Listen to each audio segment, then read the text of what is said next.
The magician, the illusionist with the ball. This isn't dribbling, it's deception. The defender thinks the ball is going left, but it's already gone right. They think they're close enough to tackle, but they're chasing air. The magician doesn't rely on speed, he relies on lies. Everything is built on body feints, subtle touches, and rhythm changes that feel almost invisible. One shoulder drop, one glance, one micro adjustment, and suddenly the defender is reacting to something that never actually happened. The ball is never where it looks like it should be, and by the time you realize that, it's too late. The idea is simple: make the opponent commit to a reality that doesn't exist. Sell the story, then break it. Players like Messi made this look effortless, not because they were faster, but because they were always one decision ahead. By the time the defender moved, the move was already over. Not physically, mentally. He didn't beat you with movement, he beat you with timing. It works because defenders are trained to read patterns: body shape, hips, stride. All cues that normally tell the truth. The magician turns those cues into traps. But there's a catch. If the deception fails, there's no recovery, no speed to bail you out, no power to bulldoze through. Just you and a defender who now knows exactly what you tried to do. And once the illusion is broken, you're exposed. Bail you out, no power to bulldoze through. Just you and a defender who now knows exactly what you tried to do.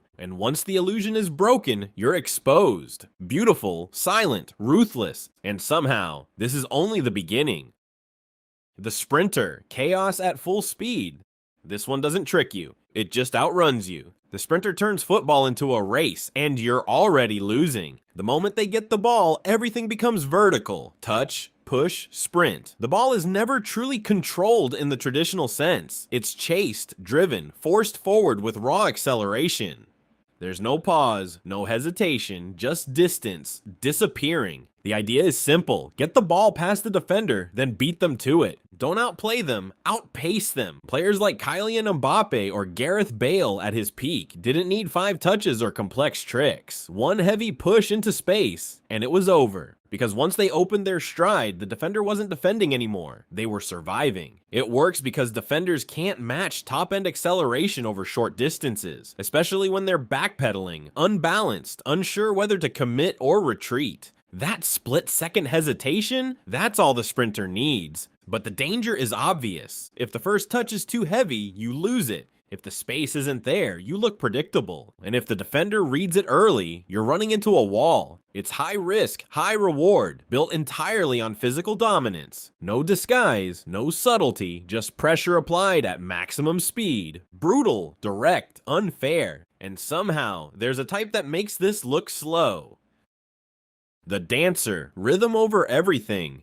This isn't about speed, this is about timing. The dancer doesn't rush. He moves like the game is playing at a different tempo, slower, smoother, almost musical. Every touch feels intentional. Every pause feels planned. Stepovers, pauses, shifts of weight, not to show off, but to control the moment. To stretch time just long enough for the defender to lose it. The idea is simple: control rhythm, and you control the defender. Make them move when you want. Stop when you stop. Follow your tempo until they can't keep up. Neymar is the perfect example. He doesn't just beat you, he makes you react 3 times before he even commits to a direction. By the time he actually goes, the defender is already off balance from decisions they didn't even realize they made. It works because defenders hate uncertainty. The more you delay the decision, the more uncomfortable they become. They start guessing, and guessing is losing. But here's the risk: if the rhythm breaks, if the defender doesn't bite, you've wasted time. And in modern football, time is everything. Space closes fast, support arrives even faster. Elegant, unpredictable, borderline disrespectful, and the next type doesn't care about elegance at all. The bulldozer, strength disguised as dribbling.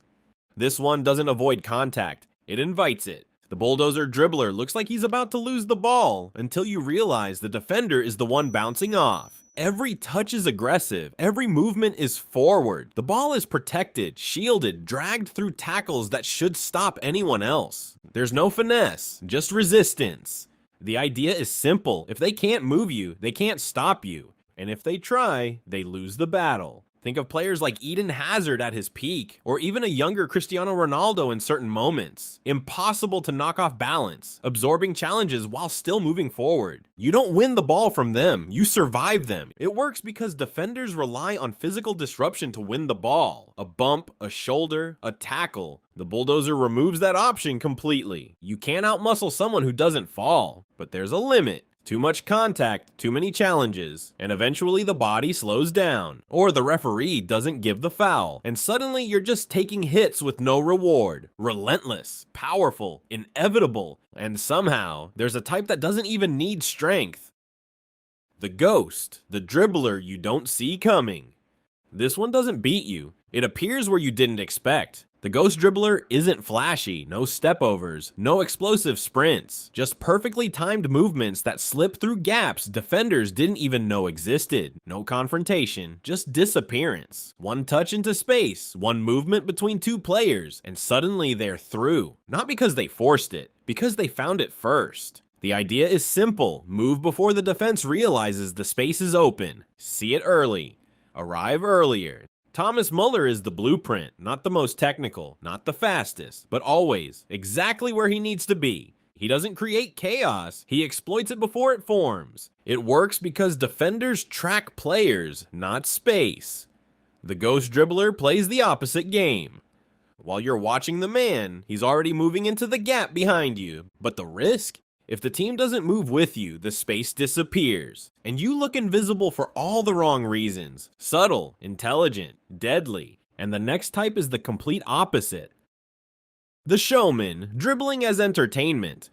This one wants you to watch. Stepovers, elasticos, flicks, skills that feel unnecessary until they aren't. Every movement is exaggerated, every touch is expressive. The Showman doesn't just beat defenders, he humiliates them, not just past you, but through your confidence. The idea is simple: overwhelm the defender with possibilities. If you can do everything, how do they predict anything? Ronaldinho made this an art form, not just effective, but unforgettable. You weren't just defending him, you were reacting to a performance. It works because defenders hesitate, and hesitation is death in one-on-one situations. The more options you show, the harder it becomes to commit to one. But there's a line. Too much flair, too many touches, and the move collapses. The ball gets stuck under your feet, the moment is gone, and suddenly style becomes a weakness. Creative, risky, addictive, and the next type removes creativity entirely. The Efficiency Machine, minimum touch, maximum damage.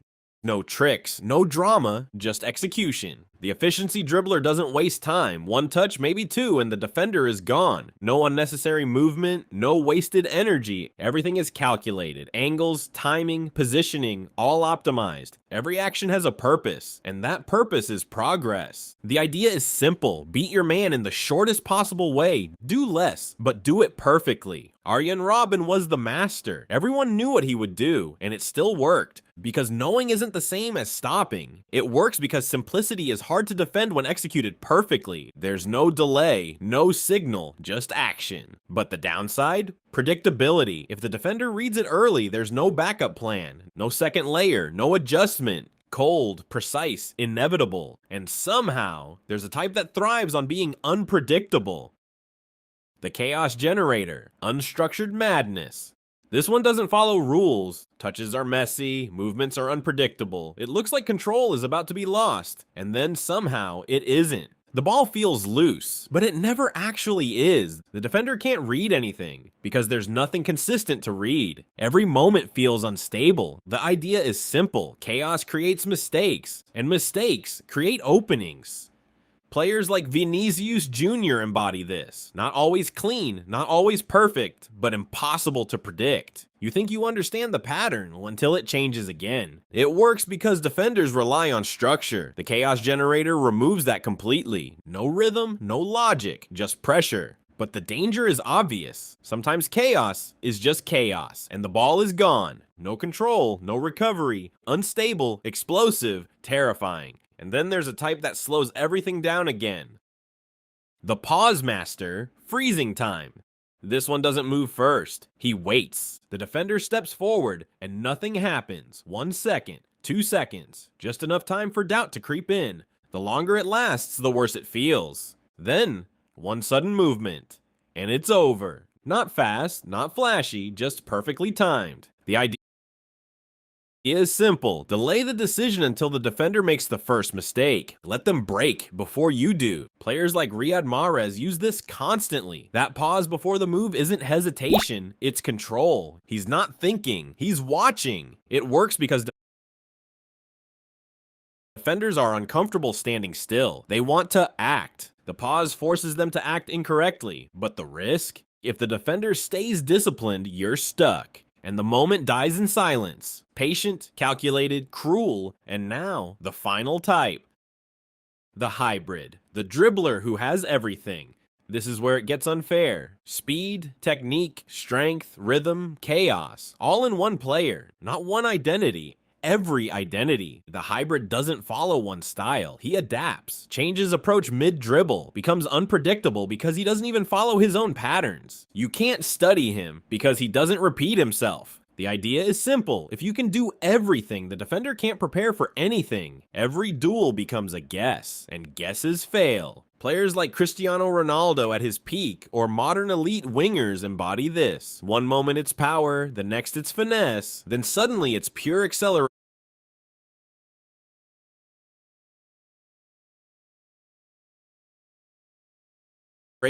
You defend one threat and another appears instantly. It works because there's no solution. No single defensive approach works consistently.